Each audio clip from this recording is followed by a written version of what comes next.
여러분 최근에 혹시 밤하늘에 떠 있는 별을 보신 적 있는지 모르겠습니다. 제 생각에 설교를 준비하다가 성도님들 중에 아마도 밤하늘의 별을 감상하는 분이 많이 없지 않을까라는 생각을 해봤습니다. 늦은 밤에 집 밖으로 나가서 하늘을 보고 별을 관찰하는 일이 사실은 정말 별일 아닌 것처럼 느껴지지만 막상 그렇게 하려면 굉장히 쉽지 않은 그런 일이죠. 저도 요즘에 사실은 마음에 여유가 많이 없어서 그런지 밤에 하늘을 잘 올려보지 않는데요. 제가 불과 한 1, 2년 전까지만 해도 가지고 있던 습관 중에 하나가 새벽 예배를 나올 때마다 항상 하늘을 잠깐 쳐다보는 것이었어요. 왜냐하면요, 그 시간에 하늘을 쳐다보면 이제 주변에 불이 켜져 있지 않잖아요. 그러니까 저녁에 보이지 않던 별이 진짜 훨씬 더 선명하고 밝게 빛나는 것을 볼 수 있습니다. 그러나 새벽에 나온 그 새벽 예배 시간에 밤하늘을 보아도 한 20여 개 정도의 별이 보이지 않습니다. 그러니까 제가 별을 보면서 한번 세본 적이 있는데 한 20개, 30개 안쪽으로 별을 볼 수 있습니다. 여러분, 그런데 밤하늘의 별이 20개, 30개 정도만 있을까요? 전혀 그렇지 않겠죠? 제가 사진을 하나 보여드릴게요. 사진을 준비했거든요. 별이 굉장히 많아요. 여기가 어디냐면요, 우리나라 강원도에 있는 안반대기라는 곳입니다. 그러니까 우리나라에서 별을 가장 잘 관찰할 수 있는 별 보는 곳으로 알려진 명소 중에 하나예요. 안반대기. 제가 별을 이렇게 보는 거 좋아하는 것을 알고 아내가 한 번은 저를 데리고 이리로 간 적이 있어요. 정말 갔더니 저는 육안으로 진짜 많이 봐도 20개? 정말 많이 보면 30개 별 정도 보면서 와, 별이 진짜 반짝반짝하네라고 생각했었는데 여기 가보니까 상상할 수 없는 별이 많이 펼쳐져 있더라고요. 근데 너무 많은 사람들이 차를 가지고 차박을 하는 거예요. 차박이 뭐냐면 차 안에서 지내는 거예요. 밤새는 거예요. 왜냐하면 새벽이 자정이 지나야 별이 더 선명하게 보이기 때문에 이곳에 많은 사람들이 모여서 별을 보는 광경을 보았습니다. 별이 얼마나 세어보려고 도전을 했는데 세는 것을 포기했습니다. 너무 많이 있었기 때문이에요. 여러분, 그런데요, 밤하늘의 별이 요 정도만 있을까요? 그렇지 않아요. 여러분, 밤하늘에 보이는 별이 실제 이것과는 비교할 수 없을 정도로 많아요. 이것도 사진으로 찍은 한 장의 장면일 뿐이죠. 그러니까 별은 우리가 생각하는 것 이상으로 훨씬 많이 존재하고 있습니다. 여러분, 성경 말씀 창세기 15장 5절을 보면요, 이렇게 기록되어 있는 것을 보게 돼요. 하나님께서 아브라함에게 이렇게 말씀하십니다. 창세기 15장 5절입니다. 그를 이끌고 밖으로 나가 이르시되 하늘을 우러러 무뼈를 셀 수 있나 보라. 또 그에게 이르시되 내 자손이 이와 같으리라. 하나님께서 아브라함에게 약속해 주셨죠. 너에게 자녀를 줄게. 그런데 하나님의 약속이 좀처럼 이루어지지 않아요. 75세 때 찾아와서 아들을 준다 하셨는데 믿어서 보겠습니다, 믿겠습니다 했는데 1년이 지나도 3년이 지나도 5년이 지나도 아이가 생기지 않는 것이죠. 10년이 지나도 아이가 없었어요. 아브라함이 포기했죠. 어떤 성도님들은 그렇게 말하시는 분이 있어요. 아브라함이 하나님께 음성을 듣고서 그렇게 10년을 못 기다리고 포기하냐? 아니요, 여러분. 10년 동안 얼마나 많이 기대하고 실망하고 기대하고 실망했겠어요. 한 달에 한 번 아이를 갖기 위해 도전했다가 아이를 갖지 못하고, 아이를 갖기 위해 도전했다가 아이를 갖지 못하고, 이번에 하나님이 주시겠지? 안 주시고, 주시겠지? 안 주시고, 반복하다 보니까 아브라함이 지쳤습니다. 그러자 하나님이 아브라함을 찾아오셨어요. 그리고 아브라함을 붙들고 아브라함에게 말씀하십니다. 내가 너에게 자녀를 줄게. 아브라함이 믿지 못해요. 그러니까 하나님이 아브라함을 장막 밖으로 끌고 가세요. 증거를 보여줄게, 봐봐 하고 보여준 게 뭐예요? 밤하늘의 별. 이렇게 말씀하셨어요. 별을 봐라. 너가 셀 수 있냐? 못 세. 내가 후손을 너에게 저 하늘의 별처럼 많이 줄게 말씀하셨죠. 여러분, 하나님은 아브라함에게요, 자손을 어떻게 주겠다고 말씀하셨냐면요, 바다의 모래같이 하늘의 별같이 많게 주시겠다고 했어요. 여러분, 바다에 모래가 많을까요? 하늘의 별이 많을까요? 하늘의 별이 훨씬 많대요. 여러분, 우리 생각할 때 바다의 모래가 훨씬 모래 알갱이가 요만한데 엄청 많지 하잖아요. 아니래요. 천문학자가 말하기를 하늘의 별이 훨씬 많대요. 우주 공간은 광대하죠. 끝이 없죠. 그 모든 것을 별이 수놓고 있다는 거예요. 여러분, 근데 이렇게 별이 진짜 실제하고 많은데 문제는 뭐예요? 우리 육안으로는 그 별을 보는 게 쉽지 않다는 것이죠. 너무 많은 별이, 손으로 다 셀 수 없는, 우리가 아는 숫자로 셀 수 없는 별이 존재하는데, 오늘 이 금요기도회 끝나고 나가서 보세요. 별이 보이나? 2개, 3개 이렇게 보일 거예요. 아니 그렇게 별이 많은데 우리 눈에는 그렇게 별이 보이지 않는 거예요. 그나마 별을 조금 감상하려면 피곤함과 희생을 무릅쓰고 별이 잘 보이는 장소, 안반대기 정도는 가야 별이 있네, 아름답네 정도로 느낄 수 있다라는 거예요. 혹시 돈을 투자해서 뭐 수백만 원, 수천만 원짜리 만환경을 사서 여러분이 보신다면 정말 우리가 눈으로 볼 수 없는, 상상할 수 없었던 별의 신비하고 오묘한 맛을 볼 수 있다고 합니다. 그런데 우리 대다수는 이 실제하는 별이 눈에 잘 보이지 않기 때문에 별이 있는지 없는지 관심도 없고, 별의 아름다움과 오묘하고 멋진 광경이 뭔지 모르고 인생을 살아가다 대부분이 다 죽는다고 해요. 그러나 누군가는 그 별이 있다는 것을 알고 저처럼 하늘을 바라보기도 하고 별이 있는 곳에 가보기도 하고, 그 별의 광경을 보면 와, 하나님이 아브라함에게 이런 광경으로 약속하셨나 상상의 나래도 펼칠 수 있는 것이죠. 여러분, 제가 왜 오늘 말씀을 별 이야기로 시작했냐? 하나님을 느끼고 하나님과 동행하는 일도 어쩌면 별을 보는 일과 같기 때문입니다. 여러분, 분명히 존재하는 수많은 별들처럼 하나님도 실제하시고 존재하시죠. 하나님은 우리가 있는 모든 곳에 존재하고 실제하고 계세요. 그러나 문제는 우리 육안으로 하나님을 볼 수 없다는 것이죠. 그래서 어떤 사람들은 하나님이 있는지 없는지 신경을 안 쓰고 살기도 하고, 하나님을 믿는다고 교회는 다니긴 하지만 하나님의 아름다운 성품과 오묘하고 신비로운 능력에 별로 주목하지 못할 때가 많이 있습니다.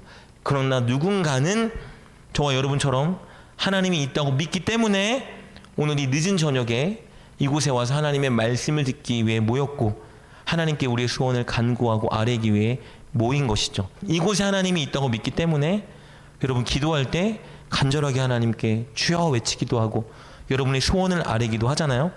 근데 여러분, 오늘 이 자리에만 하나님이 있다고 믿고 하나님을 의식하는 것만으로는 충분하지 않습니다. 이 자리에 뿐만 아니라 우리가 이 자리를 나아가서 삶에 돌아가는 모든 현장에 진짜 하나님이 실제하시고 그곳에 우리와 동행하고 있다는 것을 우리가 믿고 하나님과 동행하는 삶을 살아야 하는 것이 우리의 과제라는 걸 우리가 명심해야 됩니다. 그렇다면 오늘 여러분과 나누고 싶은 것은 이것이에요. 우리가 실제하시는 하나님과 동행하려면 도대체 무엇을 어떻게 해야 할까? 이것을 오늘 여러분과 나누고 싶은 거예요. 여러분, 우리가 별을 감상하기 위해서는요, 의지적으로 노력해야 돼요. 별을 보기 위해 노력해야 되죠. 마찬가지입니다. 하나님과 동행하는 것도요, 가만히 있다고 하나님과 동행할 수 있는 것은 아니에요. 하나님과 동행하기 위해서는 어쩌면 별을 보기 위해 노력하는 것보다 더 큰 노력이, 또 꾸준한 노력이 우리에게 요구됩니다. 별을 보기 위해서 늦은 밤 의식적으로 집 밖으로 나가기도 하고, 심지어는 돈과 시간을 투자해서 안반대기 같은 곳을 가기도 하고, 여러분, 그렇게 노력해야 되는 것처럼 하나님과 동행하기 위해서는 우리들에게 노력이 필요하다는 것이죠. 그럼 어떤 노력을 해야 될까? 저는 요셉의 모습을 통해서 여러분과 크게 3가지를 오늘 나누고자 합니다. 하나님과 동행하기 위해서, 진짜 실제하신 하나님과 동행하기 위해서 우리가 의지적으로 노력해야 되는 첫 번째, 그것은 무엇이냐면요, 의지적으로 우리가 하나님을 인식하기 위해 노력해야 한다는 겁니다. 여러분, 이것을 우리는 믿음이라고 불러요. 믿음은 단순히 하나님이 계신다, 하나님이 능력 있다, 하나님께 기도하면 소원을 들어주셔 해서 끝나는 것이 아니라, 믿음은 뭐예요? 하나님이 오늘 바로 지금 이 시간에 나와 함께 하신다를 믿는 것이 믿음인 것이죠. 의식적으로 하나님이 이곳에 계시다는 노력을 해야 하나님과 동행할 수 있는 것이에요. 그럴 때 우리가 진짜 그리스도인다운 삶을 살아갈 수 있고 그런 진정한 변화를 목격할 수 있게 되는 것입니다. 오늘 본문에 나오는 요셉은 그렇게 하나님을 의지적으로 인식하는 삶을 살았어요. 하나님이 그와 함께 하신다고 늘 인식하고 있었습니다. 오늘 우리가 읽은 본문 말씀 창세기 39장 7절부터 10절까지 말씀 다시 한번 읽어보겠습니다. 7절부터입니다. 그 후에 그의 주인의 아내가 요셉에게 눈짓하다가 동침하기를 청하니 요셉이 거절하면 자기 주인의 아내에게 이르되 내 주인이 집안의 모든 소유를 간섭하지 아니하고 다 내 손에 위탁하였으니 이 집에는 나보다 큰 이가 없으며 주인이 아무것도 내게 금하지 아니하였어도 금한 것은 당신뿐이니 당신은 그의 아내임이라. 그런즉 내가 어찌 이 큰 악을 행하여 하나님께 죄를 지으리까. 여인이 날마다 요셉에게 청하였으나 요셉이 듣지 아니하여 동침하지 아니할 뿐더러 함께 있지도 아니하니라. 우리가 잘 아는 것처럼 우리가 읽은 39장에는요 인상적인 구절이 계속 나와요. 하나님이 요셉과 함께 하셨다. 하나님이 요셉과 동행하셨기 때문에 요셉이 형통하고 잘 됐다. 이런 구절들이 반복해서 나옵니다. 하나님이 함께 하셔서 요셉이 보디발 집의 가정 총무가 되었죠. 모든 것을 요셉이 다 도맡아 관리할 수 있는 종중의 장이 된 거예요. 그때 요셉의 삶의 현장인 보디발의 집에 보디발의 아내가 늘 요셉과 동침하기 위해 요셉을 유혹했습니다. 오늘 10절 말씀을 보니까 뭐라고 기록되어 있냐면 날마다 유혹했다라고 기록되어 있어요. 삶의 현장에서 날마다 유혹한 거예요. 한 번 유혹한 게 아니라 어딜 가면 유혹한 게 아니라 내가 지금 지내는 그 현장에서 날마다 이 여인이 유혹한 거예요. 우리가 생각할 때 당연히 남의 아내니까 동침하지 않을 수 있지 하지만 여러분 그렇게 쉬운 문제는 아닙니다. 은밀한 곳에서 늘 둘만 있을 때마다 이 여인이 요셉에게 꼬리를 친 거죠. 그런데 날마다 삶의 현장에서 유혹을 받음에도 불구하고 요셉이 죄를 짓지 않을 수 있던 비결은 무엇이냐? 하나님을 인식하고 의식했기 때문이에요. 눈에 보이진 않지만 하나님이 바로 지금 이곳에 나를 바라보고 계신다는 인식과 의식이 요셉의 삶에 있었기 때문에 그는 죄를 짓지 않을 수 있었던 것입니다. 여러분 9절에서 요셉이 분명히 밝히고 있어요. 이렇게 말하죠. 내가 어찌 큰 악을 행하여 하나님께 죄를 지으리까. 아니 보디발의 아내에 그와 동침하면 내가 먼저 한 것도 아니고 날마다 늘 나를 유혹했고 또 보디발에게 죄를 짓는 건데 그는 뭐라고 말하죠? 하나님께 죄를 짓는다라고 고백하고 있습니다. 아무도 없는 그 은밀한 곳에서 요셉과 보디발의 아내 단 둘만 있었지만 요셉에게는 단 둘이 아니었던 것이에요. 셋이었죠. 요셉과 보디발의 아내 그리고 하나님이 계셨던 거예요. 요셉에 있는 그 현장에는 하나님이 계셨습니다. 그러나 보디발의 아내는 늘 누가 있다고 생각한 거죠? 요셉과 자기 둘만 있다고 생각했지만 요셉은 요셉과 보디발의 아내와 하나님 셋이 있다. 믿음으로 늘 의식한 거예요. 하나님이 이곳에 나와 함께 하신다. 하나님이 나를 지켜보고 계신다. 늘 삶의 현장에서 날마다 매 순간순간마다 요셉이 했던 일은 무엇이냐? 하나님을 의식하기였습니다. 여러분 우리가 육안으로 하나님을 못 보는 것처럼 요셉도 육안으로 하나님을 보지 못했어요. 그러나 믿음으로 하나님을 보았습니다. 왜요? 의도적으로 늘 하나님을 의식했기 때문이에요. 삶의 현장에서 날마다 살아계시고 나와 동행하시고 내게 복을 주시고 나를 인도하시는 하나님을 바라보고 의식했던 것입니다. 여러분 우리의 삶, 우리가 살아가는 모든 삶의 현장에서도 우리도 하나님을 의식하는 삶을 살아야 돼요. 근데 이것은요 의도적인 노력이 필요한 거예요. 여러분 이곳을 나갔다가 하나님이 어느 순간 잊혀지고 하나님은 온데간데 없고 우리가 하고 싶은 말, 우리가 하고 싶은 행동, 우리의 모습이 세상 사람들과 동일한 모습으로 돌아간다면 이거 뭔가 단단하게 심각한 문제가 있는 그리스도인입니다. 진짜 구원받은 믿음이 우리 안에 있는지 없는지 점검해 보아야 되는 신앙인 거예요. 진짜 하나님을 우리가 믿는다면 오늘 이곳에서 정말 하나님의 임재를 느꼈다면 돌아가는 삶의 현장에선 더 강하게 하나님의 임재를 느끼며 살아가야 돼요. 그 방법이 무엇입니까? 예배하는 것도 아니고 하나님의 말씀을 앉아 듣는 것도 아니고 다 같이 주여 주여 외치는 것도 아니고 불을 끄고 기도하는 분위기를 잡는 것도 아니지만 내 안에 의도적인 그 노력, 하나님이 오늘 내가 운전하는 이 차 안에도 함께 하신다. 하나님이 우리 안 믿는 식구들과 함께 하는 이 가정에도 함께 하신다. 하나님이 내가 가는 직장에도 나와 함께 하신다는 의도적인 의식이 우리 안에 있어야 하는 것입니다. 부디 여러분 삶 가운데 오늘 교회를 나아가서 예배를 마치고 돌아가는 그 발걸음에 이곳에서 혹시나 여러분이 하나님의 임재를 느끼고 의식했다라면 더 하나님을 의식하고 하나님의 임재를 경험하는 삶을 사는 여러분 되시길 주님의 이름으로 축복합니다. 그리고 하나님과 동행하기 위해서 우리가 해야 되는 두 번째 일은 무엇이냐? 그것은 하나님의 주권을 인정하는 일이에요.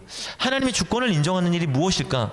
여러분, 그것은요, 하나님께서 내 삶에 간섭하시고 하나님께서 모든 것을 인도하고 계신다는 것을 인정하고 믿는 것이에요. 여러분, 그렇다면 내가 오늘 만나는 사람도 어떤 사람이죠? 하나님의 주권 안에 내가 만난 사람인 거예요. 내가 집에 가서 하는 일, 내가 직장에서 하는 일, 내가 교회에서 하는 일, 이게 다 무엇이죠? 하나님의 주권 속에서 하나님이 나에게 허락하신 일이에요. 요셉은 진짜 놀라운 태도를 하나 가지고 있었어요. 그것은 무엇이냐면요, 어떤 환경에 처하든지 간에 이곳이 하나님이 나에게 허락하신 곳이라는 주권을 가지고 거기서 무엇을 했냐? 최선을 다하는 삶을 살았어요. 만나는 사람들과의 만남 속에서도 최선을 다했고 맡겨진 일에 정말 최선을 다하는 사람이었습니다. 여러분 생각해 보세요. 형에게 팔려갔습니다. 형들이 요셉을 죽이려고 했어요. 구덩이에 던져 넣었을 때 요셉이 애원합니다. 형들 이러지 말아요. 살려주세요. 잘할게요. 형들이 듣질 않아요. 애원을. 어떻게 죽일까 요셉 앞에서 막 고민했죠. 그러더니 결정 내린 것은 무엇이에요? 요셉을 종으로 팔아버렸습니다. 외국으로 팔려가는 거예요. 여러분, 보통 정상적인 사람이라면 이런 상황 속에서 해야 되는 반응, 첫째, 현실을 부정하고 원망하며 복수의 칼날을 가는 것. 둘째, 소극적으로 살아가기. 셋째, 자살하기. 넷째, 범죄하기. 이런 일들이겠죠. 여러분, 그런데 요셉이 선택한 방법은 무엇이냐면요, 최선을 다하기. 저는 요셉의 이야기를 보면서 무엇을 느꼈냐면 요셉의 주특기는 최선을 다하기다. 요셉의 주특기는 최선을 다하기예요. 왜 최선을 다했을까요? 하나님의 임재를 의식했기 때문이에요. 하나님을 의식했기 때문에, 하나님이 이곳을 나에게 허락하는 곳이라고 믿었기 때문에 최선을 다한 거예요. 보디발의 집에 팔려갔는데 그곳에서 한 일이 무엇이죠? 보디발에게 최선을 다했어요. 보디발을 자기 주인으로 인정하고 최선을 다해 보디발을 섬겼습니다. 보디발이 맡겨준 일에 최선을 다해서 일을 했던 것이에요. 물론 하나님이 요셉과 함께 하셨기 때문에 요셉이 탁월한 건 맞아요. 하나님이 함께 하셨기 때문에 요셉이 도맡아 하는 일이 다 잘 됐어요. 그러니까 보디발이 와, 쟤는 뭐야, 하는 게 저렇게 잘 돼, 그가 믿는 신이 그와 함께 하나 보다 인정했죠. 근데 여러분, 여기서 오해하면 안 되는 것은요, 요셉이 가만히 있는데 하나님이 저절로 잘되게 만들었다라는 것은 완전한 오해예요. 요셉이 진짜 노력했기 때문에 하나님이 그를 탁월하게 만드셨고, 요셉이 노력했기 때문에 하나님이 그가 하는 일을 다 잘되게 복되게 하셨고, 요셉이 노력했기 때문에 보디발의 눈에 요셉이 띌 수 있었던 거예요. 여러분, 저절로는 없어요. 인생의 저절로, 인생의 한방 이런 건 없습니다. 모든 성경을 읽어보면 하나님이 사용하는 사람들에게 한방은 없었어요. 다 차근차근 이 자리로 놓았다가 최선을 다하면 이 자리로 옮겨놓고, 이 자리에서 최선을 다하면 이 자리로 옮겨놓고, 어떤 형편에 놓여 있는지는 상관없어요. 어떤 위치에 있는지도 상관없어요. 그저 하나님이 이곳을 맡겼다 생각하고 최선을 다하면 그럴 때마다 하나님이 탁월하게 만드셨고, 그럴 때마다 하나님이 잘되게 만드셨고, 그럴 때마다 하나님이 다른 사람들의 눈에 띄게 만드셨던 것이죠. 요셉은 정말 열심히 노력했습니다. 하나님이 함께 하셨지만 요셉의 편에서는 요셉도 하나님과 함께 했다라는 것을 우리가 명심해야 합니다. 첫째는 늘 하나님을 의식했고, 둘째는 맡겨진 모든 일에 최선을 다하며 살아간 거예요. 여러분, 최선을 다했는데도 억울하게 누명을 써서 감옥에 갇혔죠. 감옥에 갇혀서도 무엇을 한 거예요? 최선을 다한 거예요. 그러니까 간수장이 그를 신뢰해서 그에게 모든 감옥의 재반 업무를 다 맡겨버렸죠. 그러다 여러분 보시면 알겠지만 시간이 지나고 왕의 술 맡은 관원장과 왕의 떡 맡은 관원장이 들어오게 되었죠. 요셉에게 하달된 임무는 무엇이었냐면 굉장히 높은 직책의 사람들이거든요. 저 두 사람을 너가 섬겨라. 섬기는 직책을 다시 맡은 거예요. 열심히 섬겼습니다. 그런데 어느 날 우리가 성경을 봐서 아는 것처럼 이 두 사람이 감옥에서 꿈을 꿔요. 근데 꿈을 꿨는데 이 꿈이 도대체 무슨 내용인지 알 길이 없어서 답답해지기 시작했어요. 왜 답답했냐 하면요, 그 두 사람이 어떤 혐의가 발견돼서 바로 왕이 그들을 감옥에 넣었거든요. 바로 왕이 그들을 감옥에 넣었다라는 것은 무엇을 의미할까요? 장차 죽임을 당할 수도 있거나 장차 평생 감옥에 살아야 된다는 선고를 받을 수 있는 거예요. 그러니까 이들은 내가 오늘 죽을지 내일 죽을지 어떻게 될지 염려에 두려움에 떨고 사는 사람들인데 꿈을 꾼 거예요. 근데 마침 당시의 꿈은 어떤 의미가 있었냐? 내가 믿는 신이 나의 앞길이 어떤 앞길인지 나에게 신탁으로 예언해 준다는 의식이 있었어요. 꿈을 꿨는데 이 꿈의 내용을 알 길이 없는 거예요. 내가 죽는 건가? 내가 감옥에 늘 갇히는 건가? 내가 석방되는 건가? 궁금해 죽겠는 것이죠. 근심하고 있는데 요셉이 그들에게 이런 반응을 보입니다. 우리 창세기 40장 7절 8절 말씀 보면 이렇게 기록되어 있습니다. 요셉이 그 주인의 집에 자기와 함께 갇힌 바로의 신하들에게 묻되 어찌하여 오늘 당신들의 얼굴에 근심의 빛이 있나이까? 그들이 그에게 이르되 우리가 꿈을 꾸었으나 이를 해석할 자가 없도다. 요셉이 그들에게 이르되 해석은 하나님께 있지 아니하나이까? 청하건대 내게 이르소서. 여러분 7절을 보면 요셉이 뭐를 발견한 거예요? 당신들의 얼굴에 근심의 빛이 있나이까? 어떻게 발견했을까요? 관심이 있으니까 발견했겠죠. 최선을 다하니까 발견하는 거예요. 내가 섬기라고 맡은 저 두 사람, 여러분 죄를 지었기 때문에 들어왔을 거 아니에요. 그런데 그들을 섬기라는 임무가 하달되니까 최선을 다해 섬긴 거예요. 얼굴 낯빛이 별로 좋지 않은 거예요. 그래서 묻죠. 어찌하여 무슨 근심이 있길래 그렇게 얼굴에 빛이 안 좋으십니까? 그리고 뭐라고 말하죠? 여기서 끝내는 것도 아니에요. 저에게 말씀에 보시옵소서. 하나님께 기도해서 어떻게든지 제가 알아낼 수 있도록 도와드리겠습니다 라고 말하고 있는 거예요. 아니, 굳이 이렇게까지 할 필요 없잖아요. 이렇게 하는 거예요. 이게 요셉의 특기예요. 어떤 특기요? 최선을 다하기. 맡아진 일, 내게 주어진 일에 최선을 다하는 게 요셉의 특기였습니다. 만나는 사람들에게 최선을 다해 섬겼고 적당히가 없어요. 요셉의 삶은 대충이 없습니다. 여러분 요셉의 이야기를 읽어보세요. 되는 대로 한 적이 없어요. 그랬다면 하나님께서 절대 그를 애굽의 총리로 사용하지 않으셨을 겁니다.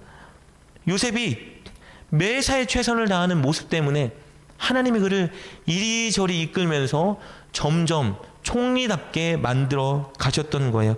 결국 이렇게 선을 베풀었더니 어떤 일이 발생한 거예요? 이 덕분에 정확히 2년 후에 바로왕 앞에 서서 꿈을 해석할 수 있는 자리를 얻게 된 거예요. 다른 말로 하면 애굽의 총리가 될 수 있는 자리를 오늘 이 감옥 안에 죄짓고 들어온 이 두 사람을 최선을 다해 섬겼더니 그의 삶에 그런 현장이 펼쳐지게 된 것입니다. 그냥 하나님이 그를 총리로 만들지 않으셨어요.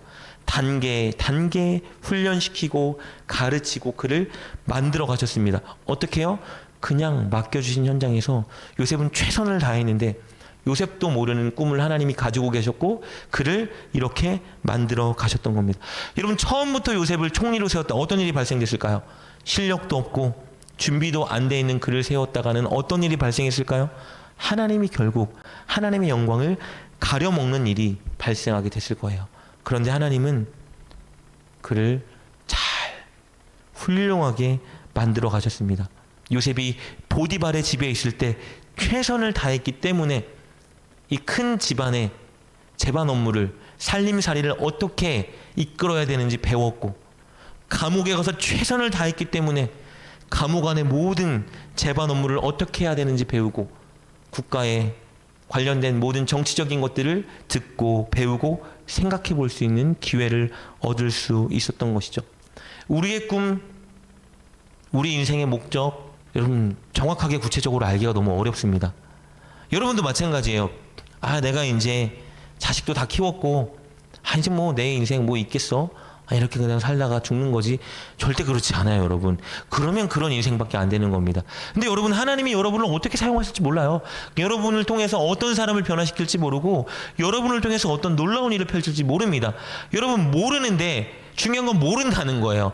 우리가 나를 향한 하나님의 구체적인 계획을 알 수가 없어요. 근데 중요한 것 한 가지 있습니다. 우리가 하나님의 주권, 내 삶을 간섭하시고 내 삶을 인도해 가신다는 것을 믿고 그냥 나에게 맡겨주신 그 자리에서 최선을 다하면 내가 나를 준비하는 게 아니고 하나님이 나를 준비해 가신다는 거예요. 내가 하나님께 영광을 올려드릴 수 있는 사람이 될 수 있도록 하나님이 우리를 만들어 가신다는 겁니다. 애굽의 총리처럼 되진 않을 수도 있어요. 우리가 뭔가 세상 사람들이 보기에 탁월하고 높은 지위의 사람이 되진 않을 수도 있지만 저와 여러분이 삶의 현장에서 만나는 사람들에게 최선을 다하고 여러분이 맡겨진 일에, 가정에서 맡겨진 일에, 직장에서 맡겨진 일에, 이 교회에서 맡겨진 일에 여러분이 정말 최선을 다한다면 하나님이 여러분을 만들어 가시는 거예요. 여러분을 통해서 하나님이 영광 받고, 여러분을 통해서 하나님이 영혼들을 살리고, 여러분을 통해서 하나님이 교회를 든든히 세우고, 여러분을 통해서 여러분의 가정이 하나님께 복받는 가정이 될 수 있도록 여러분을 만들어 간다는 게 중요한 것입니다. 그러니 우리가 해야 되는 일은 무엇이냐? 내가 지금 있는 환경이 무엇인지는 중요하지 않아요. 내가 구체적인 나의 꿈이 무엇인지 몰라도 상관없습니다. 그저 나에게 맡겨주신 이 자리가 하나님이 나에게 허락하신 자리라는 걸 인정하고, 내가 만나는 사람들이 하나님이 나에게 보내주신 사람이란 걸 인정하고 나는 최선을 다하면 되는 거예요. 그러면 하나님이 나를 만들어 가는 겁니다. 훌륭한 그리스도인으로, 훌륭한 엄마로, 훌륭한 부인으로, 훌륭한 성도로 저와 여러분을 만들어 가시고, 그리고 하나님이 저와 여러분을 통해 영광 받으신다는 겁니다. 여러분, 그러므로 여러분 삶의 현장에서 최선을 다하길 부탁드립니다. 만나는 사람들이 여러분 마음에 들지 않게 반응할지도 몰라요. 여러분, 상관없습니다. 하나님은 그 사람들이 여러분에게 어떻게 반응하는지 관심이 없으세요. 여러분이 그 사람들에게 어떻게 반응하는지를 관심 있어 하신다는 것이죠. 최선을 다해 섬기시고 여러분이 해야 되는 일을 꼭 하십시오. 그리고 가정에서 부모답게, 아내답게, 남편답게, 자식답게 정말 최선을 다하시고, 교회에서 여러분 맡겨낸 직분에답게 정말 최선을 다하며 살아간다면 여러분 정말 하나님이 여러분을 요셉처럼 총리로 만들진 않으셔도 요셉처럼 크게 사용할 것입니다. 꼭 그렇게 사용받는 여러분 되시길 주님의 이름으로 축복합니다. 마지막으로 하나님과 동행할 수 있는 세 번째 노력은 무엇이냐? 늘 의도적으로 하나님이 하셨습니다, 하나님 때문입니다 고백하고 하나님께 영광을 올려드려야 한다는 겁니다. 여러분, 요셉이 꿈을 해석할 때마다 분명히 밝혔어요. 이것은 내가 하는 것이 아니라 하나님이 하는 겁니다. 계속 밝히는 거예요. 이것은 내가 하는 것이 아니라 하나님이 하시는 겁니다. 여러분, 감옥에서 술 맡은 관원장과 떡 맡은 관원장에게 꿈을 해석해 줄 때 요셉이 이렇게 고백해요. 창세기 40장 8절 말씀을 보면 뭐라고 말하냐면요, 그들이 그에게 이르되 우리가 꿈을 꾸었으나 이를 해석할 자가 없도다. 요셉이 그들에게 이르되 해석은 하나님께 있지 아니하나이까. 해석은 하나님이 하시는 겁니다 라고 고백한 거예요. 2년 후에 바로왕 앞에 서게 되는데 이때는 정말 더 놀라워요. 바로왕에게 몇 차례에 걸쳐서 계속 말합니다. 창세기 41장 16절 말씀 보면 이렇게 말하고 있습니다. 요셉이 바로에게 대답하여 이르되 내가 아니라 하나님께서 바로에게 편안한 대답을 하시리이다. 41장 25절 보십시다. 요셉이 바로에게 이르되 바로의 꿈은 하나라. 하나님이 그가 하실 일을 바로에게 보이심이니이다. 28절 말씀 보겠습니다. 내가 바로에게 이르기를 하나님이 그가 하실 일을 바로에게 보이신다함이 이것이라. 32절 말씀입니다. 바로께서 꿈을 2번 겹쳐 꾸신 것은 하나님이 이 일을 정하셨습니다. 하나님이 속히 행하시리니. 요셉이 노력했거든요. 용기를 내고 담대하게 말해야 됐고 하나님의 지혜를 얻기 위해 기도했겠죠. 근데 다 공을 어디다 돌려요? 내가 하는 게 아니라 하나님이 하시는 거예요. 내가 하는 게 아니라 하나님이 하실 겁니다. 그러니까 놀라운 일이 발생되는 거예요. 바로가 요셉의 해석을 듣고 야, 진짜 엄청난 애다. 이게 뭐야? 라고 하는데 뭐라고 고백하는지 보세요. 41장 39절 말씀 이렇게 바로가 고백합니다. 요셉에게 이르되 하나님이 모든 것을 내게 보이셨으니, 바로가 지금 말하는, 태양신을 섬기는 바로가 지금 요셉에게 말하는 거예요. 네가 섬기는 그 신, 너의 지혜의 근원이 나오다는 그 신 하나님이 너에게 모든 것을 보이셨으니 너같이 명철하고 지혜 있는 자가 없도다. 요셉이 쓰임받고 요셉이 인정받고 요셉이 애굽의 총리가 되는데 사람들은 요셉 때문에 누구를 인정하고 생각하게 되는 거예요? 하나님을 인정하고 생각하게 되는 겁니다. 여러분, 늘 이렇게 하나님이 하십니다. 하나님이 하실 거예요. 하나님이 하셨어요 라고 고백하니까 요셉을 만나는 사람들마다 누구를 인정하게 됩니까? 하나님을 인정하게 되는 거예요. 하나님과 동행하기 때문에, 하나님을 인식하기 때문에, 하나님이 내 삶을 인도하신다는 걸 믿기 때문에 늘 고백하는 거예요. 하나님이 하신 겁니다. 하나님이 주신 겁니다. 하나님 때문입니다 라고 말하는 거예요. 여러분, 우리 인생도 마찬가지예요. 우리가 무엇을 하든지 우리 고백하고 인정하고 찬양할 수 있어야 됩니다. 내가 아무리 노력을 기울였어도 남을 섬기고 공을 세우고 잘 될 때는 더 인정하고 고백해야 되는 거예요. 내가 잘해서도 아니고 내가 노력해서도 아니고 하나님 때문입니다. 하나님이 하셨고 하나님이 지금도 하시고 앞으로도 하나님이 하실 거예요 라고 말하면 여러분이 잘 되는 일을 통해서 하나님이 영광 받으십니다. 그렇게 하나님을 인정하면 하나님을 더 강하게 경험하게 돼요. 여러분과 동행하는 하나님을 더 느끼게 됩니다. 늘 무엇을 하든 좋은 일을 할 때는 더, 헌금을 많이 할 때는 더더욱 더, 교회에 뭔가 엄청난 헌신을 할 때는 더더욱 더, 남을 진짜 많이 도울 때는 여러분 더더욱 더 명심하세요. 하나님 때문입니다. 하나님이 하셨습니다. 고백하는 여러분 되셨으면 좋겠습니다. 말씀을 정리해 보겠습니다. 여러분, 밤하늘에는 오늘 이 시간에도 셀 수 없는 별이 반짝반짝 빛나고 있습니다. 우리 육안으로 보이진 않지만 우리가 시간과 물질을 들여 그것들을 보기 위해 노력한다면 우리는 기가 막히게 아름다운 밤하늘의 경관을 목격할 수 있습니다. 그러면요, 그걸 한번 보잖아요. 무슨 생각이 드냐 하면 그냥 여기 성남에 걸어다녀도 밤하늘의 그 별이 생각나는 거예요. 나도 모르게 하늘을 올려다 보겠죠. 여러분, 마찬가지예요. 지금 이 시간에 우리 육안으로 보이진 않지만 오늘 하나님이 우리와 함께하고 계십니다. 그 함께하는 하나님과 동행한다면 우리는 그 하나님의 아름다운 성품과 우리를 향한 놀라운 하나님의 사랑을 경험하게 될 것이에요. 그런데 그 하나님과 동행하는 방법은 여러분, 우리의 의도적인 노력이 필요합니다. 첫째, 늘 지금 여기에 하나님이 계시다는 것을 의도적으로 우리가 늘 의식하고 살아야 돼요.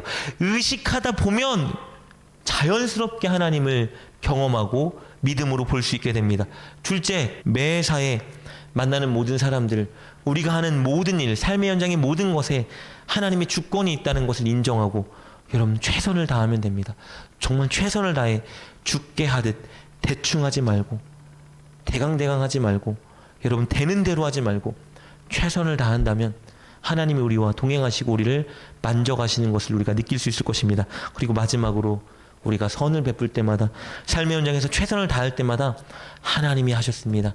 하나님이 하실 것입니다. 고백한다면 우리와 함께하는 살아있는 지금 존재하는 하나님을 우리가 더 강하게 경험하게 될 것입니다. 사랑하는 여러분, 진짜 늘 하나님과 동행하는 여러분 되셨으면 좋겠습니다.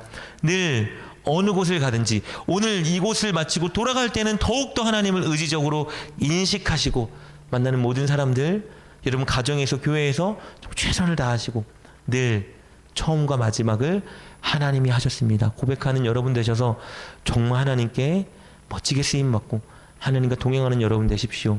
오늘 이 시간 우리 이렇게 기도했으면 좋겠는데요. 연약해서 하나님, 오늘 이 말씀을 들었음에도 불구하고 우리가 그렇게 살아가지 못합니다. 하나님, 오늘 늘 우리가 하나님을 인식하고 살아갈 수 있는 믿음을 주시고 의지를 주시고 힘을 주시옵소서. 하나님, 삶의 현장에서 하나님을 의식하며 최선을 다하게 하여 주시옵소서. 하나님, 늘 하나님이 하십니다. 하나님이 하셨습니다. 고백하며 하나님과 함께 동행하는 우리가 되게 하여 주시옵소서. 우린 연약하오니 오늘 기도할 때에 우리에게 이런 믿음을 주셔서 우리 꼭 늘 하나님과 동행하는 아름다운 삶, 멋진 삶 살아갈 수 있도록 우리와 함께 하여 주시옵소서. 우리 함께 시선 찬양하며 오늘 말씀을 생각하고 함께 주님께 기도하며 나아갑시다.